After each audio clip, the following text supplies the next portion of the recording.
어제 하루 전국에서 1,800명에 육박하는 확진자가 발생한 가운데 서울에서는 604명이 확진 판정을 받았습니다.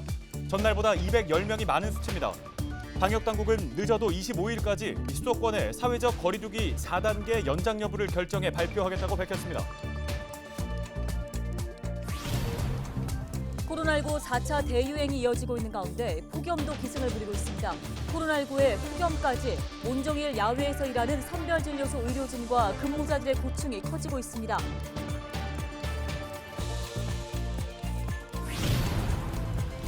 은평구가 오는 2023년까지 불광동 등 5곳에 청년 임대주택 2,000세대를 공급할 계획이라고 밝혔습니다.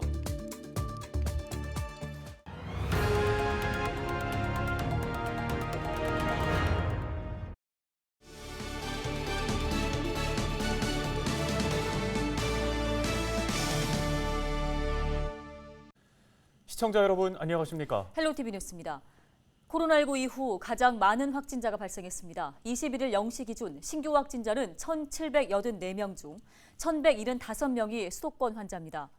청해부대 확진자는 포함되지 않은 숫자인데요. 먼저 서울에서는 604명이 발생했습니다. 하루 사이 200명이 증가한 수치입니다.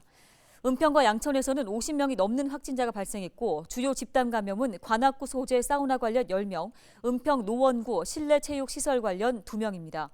실내체육시설 집단 감염의 경우 은평구 소재 실내체육시설 종사자 1명이 지난 7일 최초 확진된 이후 19일까지 56명, 20일 2명이 추가 확진되면서 관련 확진자는 59명으로 늘어났습니다. 비말 발생이 많은 스피닝 운동을 함께하며 전파된 것으로 보고 조사 중에 있습니다. 시설 종사자가 확진된 후 종사자가 출강한 2개소의 실내 체육시설의 이용자와 가족이 추가 감염되었고 이용자의 직장 동료와 방문자, 가족의 직장 방문자가 추가로 감염이 되었습니다. 중앙재난안전대책본부는 오늘 오전 브리핑을 통해 다음 달 1일까지 비수도권에도 수도권과 동일한 방역수칙을 적용한다고 밝혔습니다. 중대본 이기일 통제관은 수도권의 4단계 연장 여부에 대해서는 이르면 23일, 늦어도 25일까지는 결정해 발표할 계획이라고 말했습니다.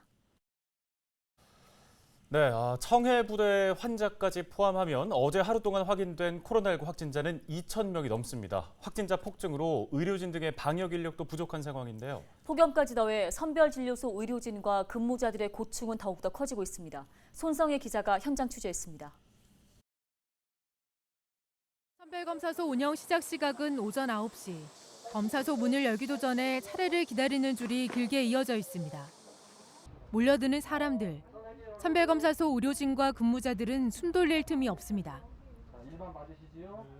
저희들 요즘 지금 전쟁을 치르고 있습니다. 전쟁을 치르는 것 같아요. 피난민 행렬 같아요. 아침에 시작하자마자 한 300명 정도가 기다리고 그렇게 하다 보니까 검사자 수가 밀려 대형 버스가 동원된 적도 있습니다. 관광버스를 대절을 해서 여기서 소화를 하지 못하는 분들은 관광버스로 다른 병원으로 이동해서 검사를 받을 수 있게끔 조치를 진행했고요. 이런 상황에 폭염까지 덮쳤습니다. 선별검사소 근무자들은 땀이 흥건한 장갑을 벗지도 못하고 일합니다. 서 있으면 그냥 땀이 그냥 바로 등줄기로 흘러요. 예, 그리고 옷이 다 그냥 젖을 정도 예. 에어컨이 있는 컨테이너에 들어가 잠깐 쉰다고 하지만 온종일 무더위와 코로나에 시달리다 보면 녹초가 되어 퇴근합니다. 간단하게 생각하고 왔는데 굉장히 힘들어요. 그 전에는 이제 제가 늦게 자는 편인데 이제는 언제 잠들었는지 모르게 그냥 잠들어요.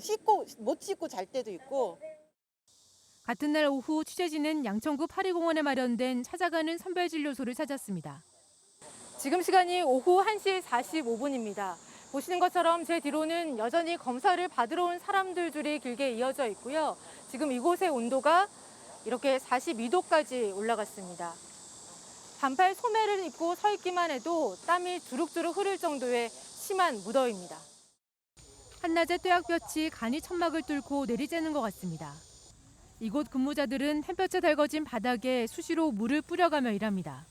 의료진은 머리부터 발끝까지 바람이 통하지 않는 방호복을 입고 있습니다. 그나마 얇은 방호복을 입고 있는 의료진의 목덜미엔 땀이 쉴 새 없이 흐릅니다.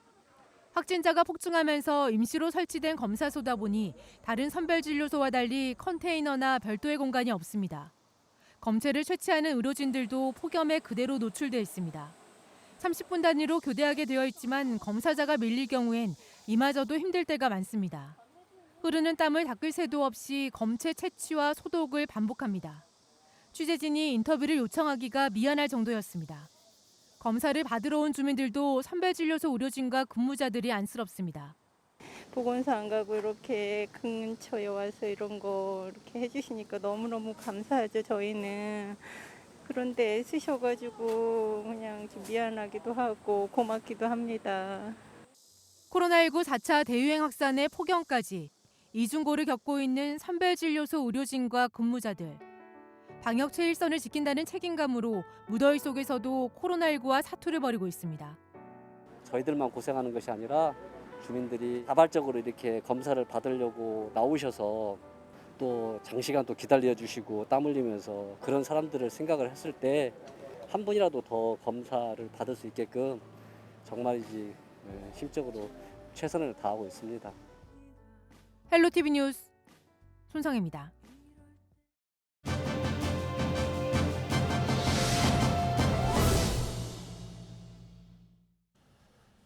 코로나19의 확산세가 좀처럼 꺾이지 않고 있습니다. 정부에서는 7월 말에서 8월 초가 이번 유행의 최대 고비가 될 것이다, 이렇게 전망했는데요. 네, 이대 목동병원 호흡기내과의 천은미 교수를 연결해서 보다 자세한 이야기 나눠보겠습니다. 자, 교수님, 지난 한 주 동안 먼저 국내 코로나19 확진자 3명 가운데 1명이 델타 변이에 감염된 것으로 나타났습니다. 이렇다 보니 델타형 변이가 곧 우세종으로 자리 잡을 가능성이 커졌다라는 의견도 있는데요. 어떤 생각이십니까? 델타 변이는 국내 도입 순간부터 우세종으로 변할 수밖에 없습니다. 해외 사례를 보더라도 미국이 1%일 때 바로 50%로 올라갔거든요. 국내도 초입 단계라고 정부에서 발표했을 때 이미 우세종이고, 지금은 이미 우세종이 된 거지 우세종으로 가는 단계는 아니라고 생각합니다. 네, 예정대로라면 수도권의 4단계는 이번 주에 끝나는데요. 확산세가 여전한 상황이다 보니까 4단계 거리두기가 연장돼야 한다고 보시는지 듣고 싶습니다. 또 거리두기 강화로 인한 효과는 언제쯤 기대를 해볼 수 있을까요? 지금 4단계는 과거 거리두기에서 2단계에서 시행하던 9시까지나 이런 것보다 조금 더 완화된 단계라고 생각합니다. 지금 4단계에서 플러스 알파라고 한다면 다중이용시설의 이용시간 제한이나 배달로 바꾼다든지 적극적인 재택근무, 이런 것이 포함이 돼야 될 것 같고요. 그렇지 않다면 지금의 단계와 다르게 좀 더 강화된 단계를 다시 만들어서 수도권과 비수도권이 같이 움직여야 된다고 생각합니다. 지금의 거리두기 단계가 효과를 보기 위해서는 지금의 단계보다 상향 보강된 단계를 만들어야 되고요. 지금 델타 변이가 세계적으로 확산이 되고 있는데 백신 접종이 전 성인 인구의 70% 이상 된 나라조차도 확산세가 무섭습니다. 그렇기 때문에 백신 접종은 중증 환자를 보호하기 위한 그런 목적으로 더 유용하게 생각하고요. 감염 차단을 위해서는 방역을 더 강화하는 것이 필요하고, 저는 8월이 지나도 이 확산세를 잡기는 쉽지 않을 것으로 생각합니다. 예, 람다 변이까지 나오면서 코로나19 확산 우려는 더욱더 커졌습니다. 지금 같은 상황에서 어떤 대처가 시급하다고 판단되십니까? 네, 해외의 변이를 막기 위해서는 우선 검역을 더 강화를 해야 됩니다. 백신 접종과 상관없이 모두 격리를 시행하는 것이 국내의 어떤 그런 감염 차단에 도움이 될 수 있고요. 국내에서는 개인적 모임을 통한 감염이 가장 문제가 되기 때문에 사적 모임을 금하고 직장 생활도 가능한 재택근무를 좀 권고해 주시고, 방학이 될 경우에는 아이들 학원이나 이런 것도 원격 교육을 받는 것을 저는 추천을 드리고 싶습니다.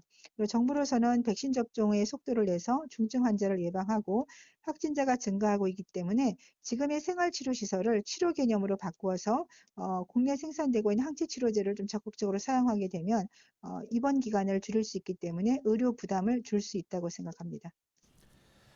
네, 도움 말씀 잘 들었습니다. 지금까지 이대 목동병원 호흡기내과 천은미 교수였습니다.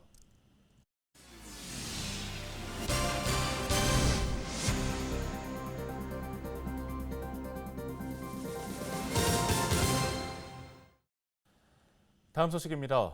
은평구가 오는 2023년까지 역세권 청년 임대주택 약 2,000세대를 공급한다고 밝혔습니다. 현재 은평구에 건립 중인 청년주택은 모두 5곳으로 구산동과 대저동, 가련동에 1곳씩, 그리고 불광동에 2곳입니다. 은평구는 역세권 청년주택 임대료는 주변 시세의 30에서 95% 수준으로 저렴하게 공급할 계획이라고 밝혔습니다. 특히 977세대 규모로 짓는 대저동 청년주택에는 수영장과 이호철 문학관 등 체육 문화시설과 업무시설이 들어섭니다. 양천구가 거리두기 4단계로 문을 닫았던 어르신 사랑방 무더위 쉼터에 대한 운영을 재개합니다. 이용 가능한 실내 무더위 쉼터는 어르신 사랑방 100여 곳과 복지관 10곳, 동주민센터, 구청 민원실 등 120여 곳입니다. 야외 무더위 쉼터는 90여 곳이 운영되는데요. 양천구는 마을 공원과 나무 그늘 등 거동이 불편한 어르신들이 쉽게 찾을 수 있는 곳을 쉼터로 지정해 생수와 얼음팩, 아이스박스 등 폭염 예방 물품을 비치했습니다.